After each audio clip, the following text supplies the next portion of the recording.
कि sir strategy बता दो मैथ को क्रैक करने की। ठीक है, तो चंद लाइनों में आपको बताऊंगा। ठीक है, फिलहाल के लिए मैं आपको मैथ्स के लिए बता रहा हूँ कि मैथ्स के लिए आपको क्या करना है। सीजीएल 2022 को, तो सीजीएल 2022 के लिए आपका सबसे पहले क्या तरीका होना चाहिए।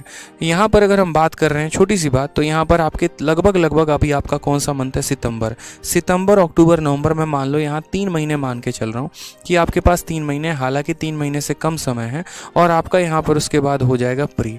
और मैं इतना तो कह सकता हूँ कि उसके तुरंत 1 महीने के बाद मेरे भाई यहाँ पर होने वाला है आपका मेंस। क्यों मेंस होने वाला है? क्योंकि मेरे भाई यहाँ पर आपको एसएससी को कोई काम कराना ही नहीं है। ठीक है, डिस्क्रिप्टिव का चक्कर नहीं है, तो बाद का कोई प्रोसीजर नहीं है। डॉक्यूमेंट वेरिफिकेशन वो भी एसएससी नहीं करवाने वाली है। ठीक है, यानी एसएससी को बस लेना है मेंस, और मेंस में टाइपिंग वाइपिंग सारा हो जाएगा।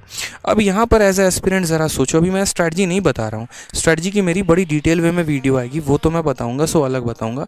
मैं आपको छोटी छोटी बातों से अवगत करा रहा हूँ ताकि आप अपना जो डेली का दिन है, जो डेली का आपका टाइम है, उसको आप किस तरीके से यूटिलाइज करो, आपको अभी समझ में आ जाए।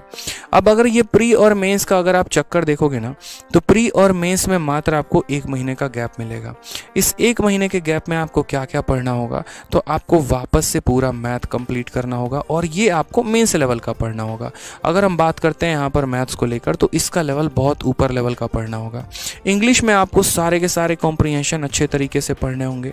ठीक, यहाँ पर मेरे भाई उसी तरीके से नया सब्जेक्ट ऐड हो चुका है कंप्यूटर, तो छोड़ के तो मेरे भाई जाओगे नहीं, ये भी पढ़ना होगा। और रीजनिंग और जीएस तो भैया मेरे सारे के सारे अप लेवल के थोड़े से तो होंगे ही होंगे अगर हम बात करें तो।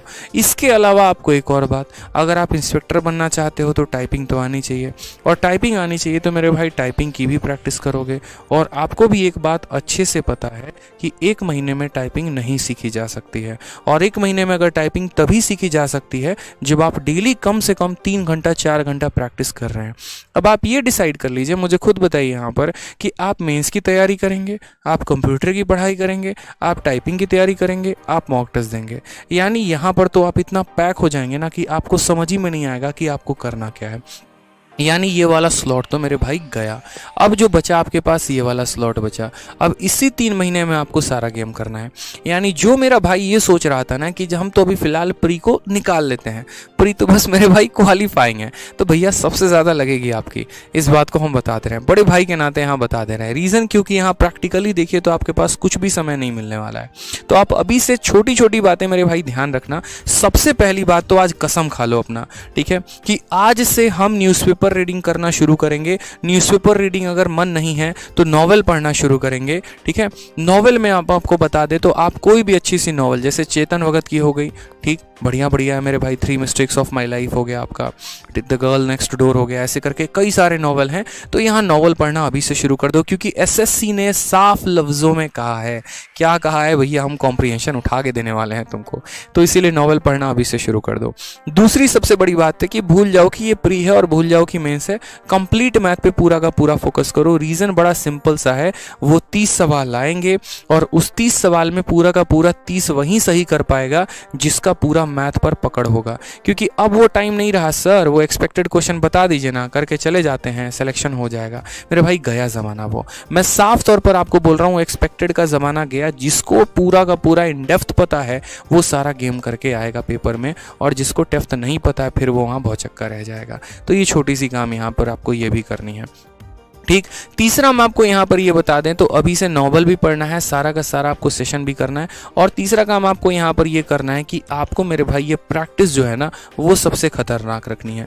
रीज़न एक और चीज़ बता दे रहे हैं, बड़ा क्लियर है, क्योंकि इस बार का जो पेपर होगा उसमें आपको मैथ और रीजनिंग के लिए कुल मिलाकर 1 घंटे मिलेंगे, और सवाल 30 और 30 60, और लेवल भी आपका मेंस का। अब ऐसे सिचुएशन में आप 60 क्वेश्चन को 60 मिनट के अंदर आपको करना है। आप कैसे करेंगे सोचिए, आपकी स्पीड ही नहीं है। तो अगर आप सोच रहे हैं कि ये 3 महीने में तो बस थोड़ा सा गुजारा कर लेंगे, थोड़ा थोड़ा मेरे भाई पढ़ लेंगे, तो ये बहुत नुकसान होगा उसके लिए जो मेरे भाई नॉन सीरियस एस्पिरेंट है।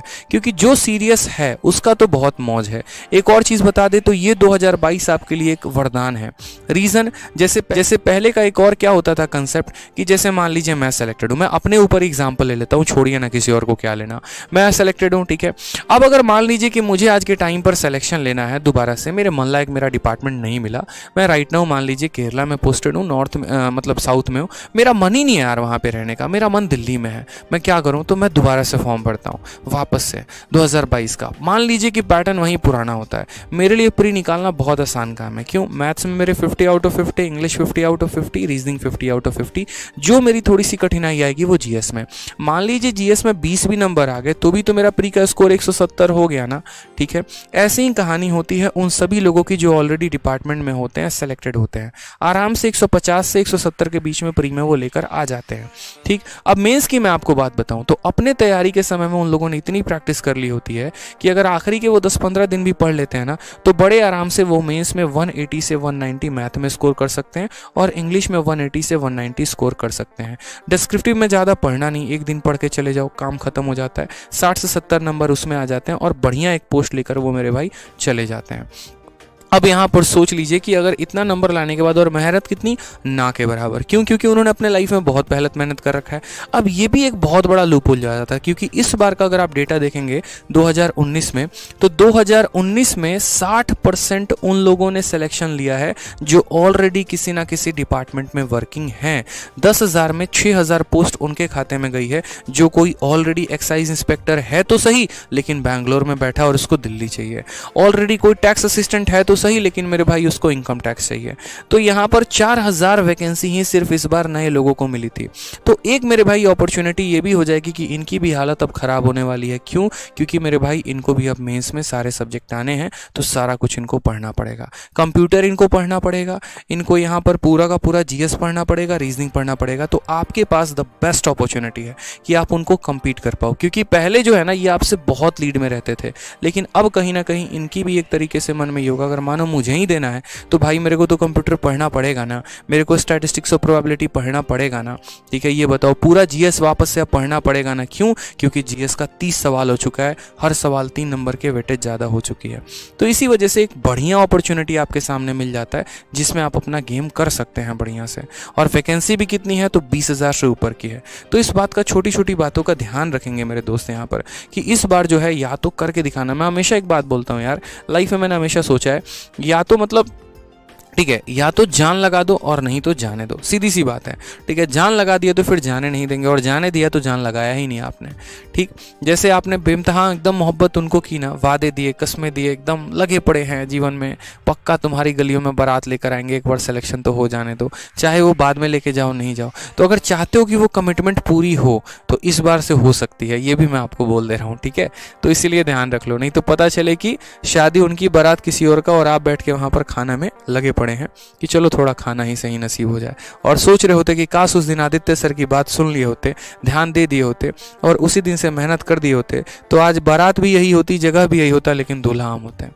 ठीक है, तो इसीलिए मेहनत कर लो मेरे भाई अभी से।